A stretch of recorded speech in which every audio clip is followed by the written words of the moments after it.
Bonjour tout le monde, si vous me suivez sur ma chaîne YouTube Guess What, vous avez eu la possibilité de visionner déjà plusieurs vidéos où je partageais avec vous quelques conseils et astuces.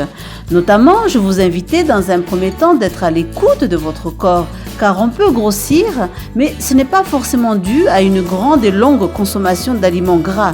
Pas que ça en tout cas. Ensuite, je vous proposais de parler plutôt de rééquilibrage alimentaire au lieu de régime. L'approche est différente. Pourquoi? Parce que ce n'est pas la quantité qu'il faut changer, mais la qualité.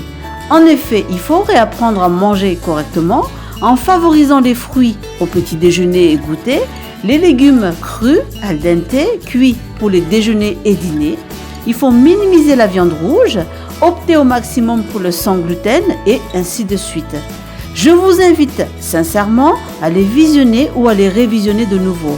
Et enfin, il ne faut pas oublier d'avoir une activité physique régulière.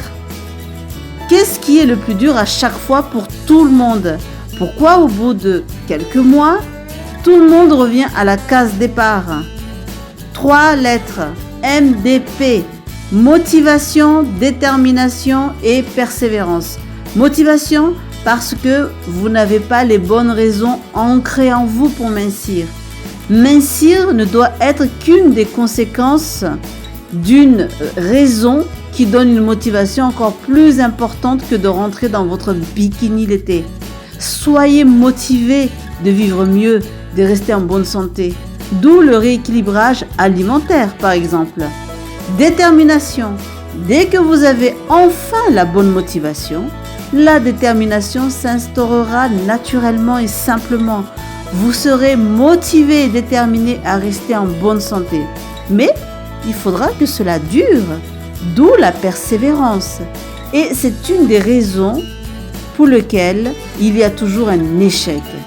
Parce qu'au début, sous l'impulsion de la motivation et de la détermination, vous allez trop en faire. Par exemple, vous allez surconsommer des fruits et légumes, vous allez éradiquer de votre liste de courses de votre menu tous les autres aliments. À cela, vous allez faire du sport en raison de 1 à 2 heures par jour. Inévitablement, vous n'allez pas tenir. Arrêter du jour au lendemain de manger un peu de cochonnerie n'est pas pérenne, parce qu'il faut se l'avouer. De temps en temps, faire une infraction, eh bien, ça crée de l'endorphine, cette sensation de bien-être, de se faire plaisir. Et on en a besoin. C'est comme faire du sport à fond d'un coup, alors que vous ne donnez plus de carburant à votre corps. Qu'est-ce qui va se passer? Eh bien, ce dernier va vous lâcher au bout d'1 mois. C'est pour ça que, au bout de 2-3 mois, 6 mois au mieux, vous revenez à la case départ. Prendre soin de soi en optant pour le rééquilibrage alimentaire, c'est comme faire une randonnée à long terme, avec des passages où il faudra augmenter la cadence et des moments où il faut juste maintenir le rythme, rester actif dans le calme et la douceur. C'est la seule solution afin que votre persévérance puisse avoir sa place dans ce processus de mieux prendre soin de soi.